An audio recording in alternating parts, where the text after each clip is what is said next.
Hi అండి. మా ఆయన వాళ్ళ ఆఫీస్లో కొలీగ్స్ అందరికీ బిర్యానీ పార్టీ ఇస్తానని చెప్పారంట. అందుకే ఈ ప్రిపరేషన్స్. ఇంతకీ బిర్యానీ పార్టీ ఎందుకు అంటారా?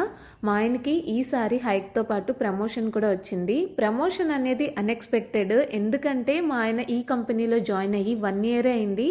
1 ఇయర్కే ప్రమోషన్ అనేది అన్ఎక్స్పెక్టెడ్ కాబట్టి కొలీగ్స్ డిమాండ్ మేరకు వాళ్ళకి బిర్యానీ పార్టీ ఇస్తానని అయితే ఒప్పుకోవడం జరిగింది.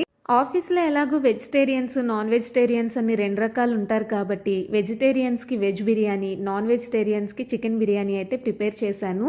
అన్నీ పొద్దున్నే చేయడం అంటే కష్టం కాబట్టి చికెన్ని నైటే మ్యారినేట్ చేసేసుకుని ఫ్రిడ్జ్లో పెట్టేసుకున్నాను. అండ్ చికెన్ ఎక్కువ మ్యారినేట్ అయితే బిర్యానీ కూడా చాలా టేస్టీగా వస్తుంది. నైటే అన్ని మ్యారినేట్ చేసుకుని పెట్టుకున్నాను కాబట్టి పొద్దున్నే హడావిడి లేకుండా ఈజీగా అయిపోయింది. పొద్దున్నే లేచాక రైస్ కుక్ చేసేసుకుని బిర్యానీ అయితే దమ్ వేసేసాను.